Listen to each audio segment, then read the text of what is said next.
सरायकला town hall में आजसू की बड़ी बैठक, सुदेश महतो ने सरकार पर साधा निशाना। नमस्कार, मैं हूं दीपक और आप देख रहे हैं CNN न्यूज। सरायकला टाउन हॉल में रविवार को आजसू पार्टी की कोल्हान प्रमंडलीय बैठक का आयोजन किया गया, जिसमें पूर्व मुख्यमंत्री एवं पार्टी के केंद्रीय अध्यक्ष सुदेश महतो मुख्य अतिथि के रूप में शामिल हुए। बैठक में संगठन विस्तार, बूथ सशक्तिकरण और जनहित मुद्दे पर व्यापक चर्चा हुई। कार्यकर्ताओं को संबोधित करते हुए सुदेश महतो ने कहा कि आजसू का लक्ष्य केवल चुनाव जीतना नहीं बल्कि झारखंड का निर्माण करना है। उन्होंने सभी पदाधिकारियों और कार्यकर्ताओं को बूथ स्तर पर संगठन को मजबूत करने का निर्देश दिया। उन्होंने आरोप लगाया कि राज्य में विकास की गति धीमी है और भ्रष्टाचार व माफिया तंत्र का प्रभाव बढ़ा है। ऐसे में जनता के मुद्दे को लेकर संघर्ष को और तेज करने की आवश्यकता है। सुदेश महतो ने घोषणा की है कि 22 जून को आजसू स्थापना दिवस के अवसर पर धनबाद में जन आक्रोश मोर्चा निकाला जाएगा। वहीं 7 और 8 अगस्त को जमशेदपुर में युवा आजसू सम्मेलन आयोजित होगा, जहां 10,000 सक्रिय युवा कार्यकर्ताओं को तैयार करने का लक्ष्य रखा गया है। महिला सशक्तिकरण पर बोलते हुए उन्होंने पंचायत में महिलाओं को 50% आरक्षण दिलाने में आजसू की भूमिका का उल्लेखन किया और 5 जुलाई को रांची में होने वाले प्रदेश महिला अधिवेशन की जानकारी भी दी। बैठक को पूर्व मंत्री रामचंद्र सहित केंद्रीय उपाध्यक्ष परवीन प्रभाकर, केंद्रीय महासचिव हरेलाल महतो सहित कई वरिष्ठ नेताओं ने भी संबोधित किया। इसी दौरान सदस्यता अभियान, संगठन विस्तार और आगामी राजनीतिक रणनीति का विस्तार में मंथन किया गया। कार्यक्रम के अंत में ओडिशा के केंझोर जिले से आए सैकड़ों लोगों ने सुदेश महतो की मौजूदगी में आजसू पार्टी का सदस्यता ग्रहण की। पार्टी नेताओं ने इस कोल्हान क्षेत्र में संगठन के विस्तार की दिशा को महत्वपूर्ण कदम बताया। बैठक आज हमारे सरायकेला की इस धरती पर संपन्न हुआ है। आने वाले और आगामी पार्टी के कार्यक्रमों को सुचारू रूप से चलाने के लिए, पार्टी के अंतरिम कार्यक्रम को सही दिशा में ले जाने के लिए और राज्य सरकार के विफलता के ऊपर काफ़ी चर्चाएं हुई। सबसे पहले इस राज्य में SIR का काम प्रारंभ है और उसके लिए एक रजिस्टर दल के रूप में जो पार्टी का कर्तव्य है, जिस रूप में बूथ इकाई का गठन करना है, वो काम को हम जल्द से जल्द चाहते हैं जिला के अंदर पूरा हो, ताकि BLA 2 के रूप में अपनी भूमिका सुनिश्चित हो सके और वोट पुनरीक्षण का काम में अपना योगदान दे सके।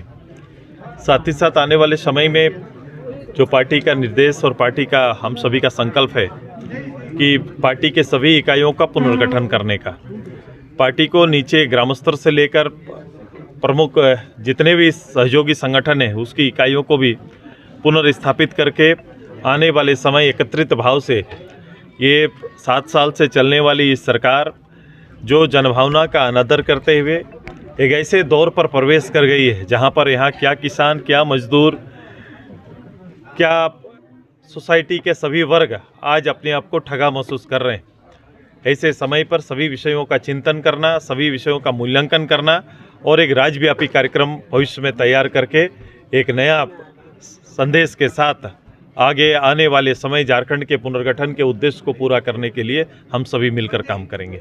आने वाले समय पार्टी की स्थापना दिवस है।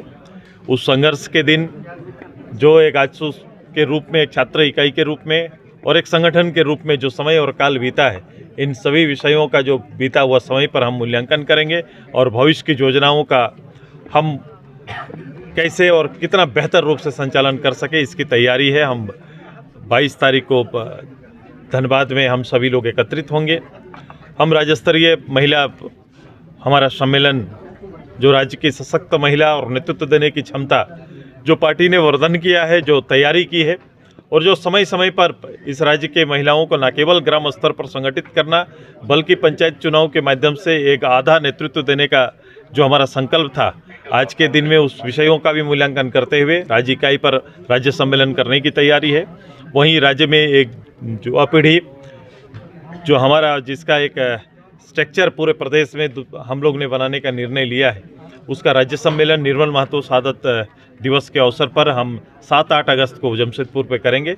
इन तीनों विषयों पर तीनों जिला के सभी इकाइयों के साथ आज काफ़ी चर्चाएं हुई है। आप सभी इसके साक्ष्य हैं और हमारी कोशिश है कि टीम कोल्हान बनकर आने वाले समय में न केवल संगठन को सशक्त करेगा बल्कि जनता की आकांक्षाओं का, जनता की उम्मीद का नेतृत्व करने का भी काम करेगा।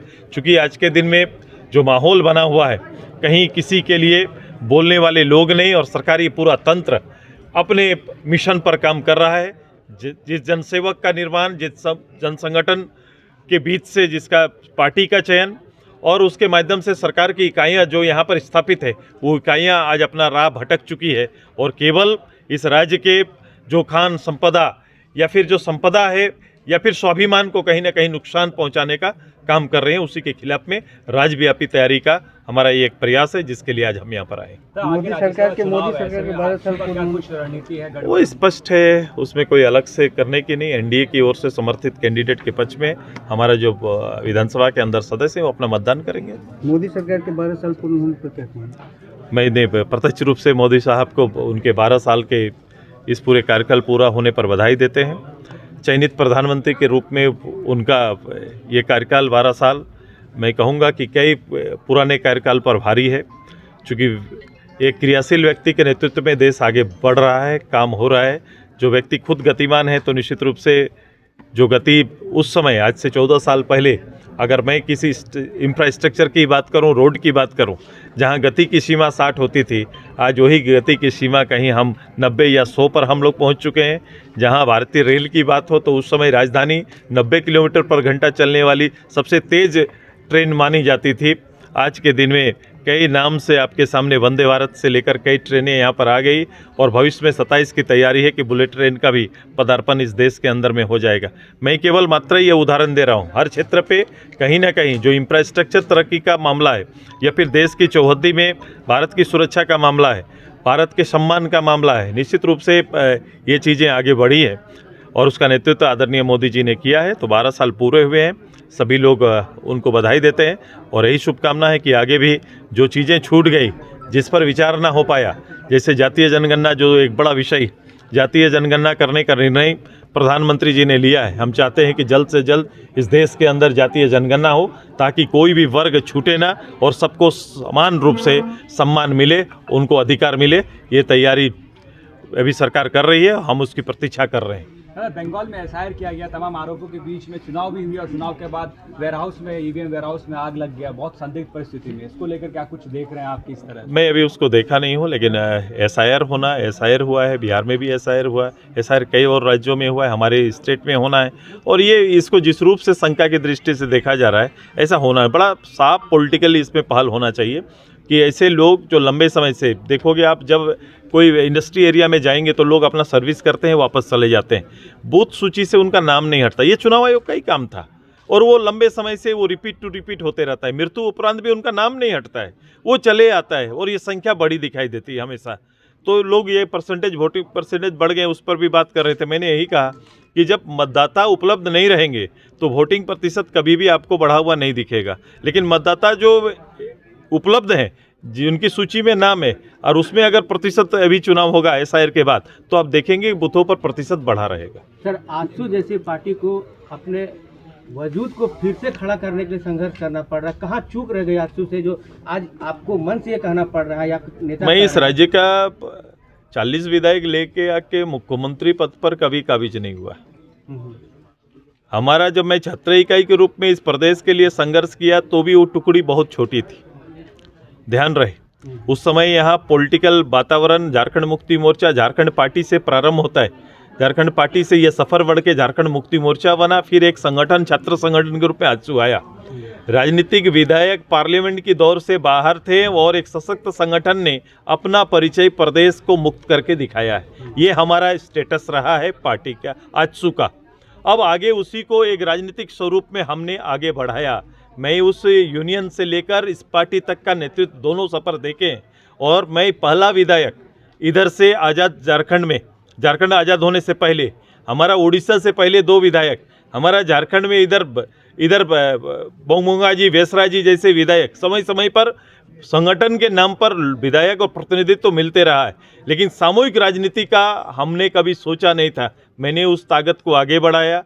आपने देखा 10% का बहुमत हम लोग ने यहाँ छुआ है। एक विश्वास के केंद्र में आज भी पार्टी है और ये पार्टी आगे बढ़ेगी।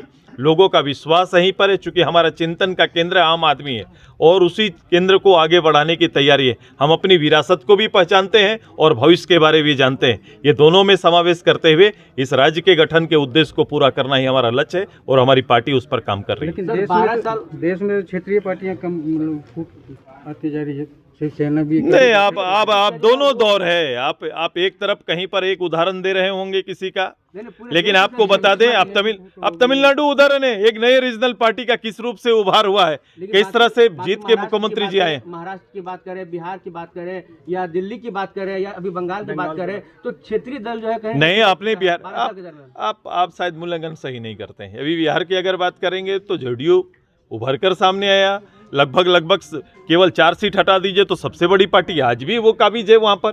आप तमिलनाडु जैसे जगह में जहाँ 2 दलीय क्षेत्रीय दलों का वर्चस्व होता था, उसके बीच में किस रूप से बहुमत लेके आते हैं। ये दौर पहले भी था, आज भी है और कल भी जारी रहेगा।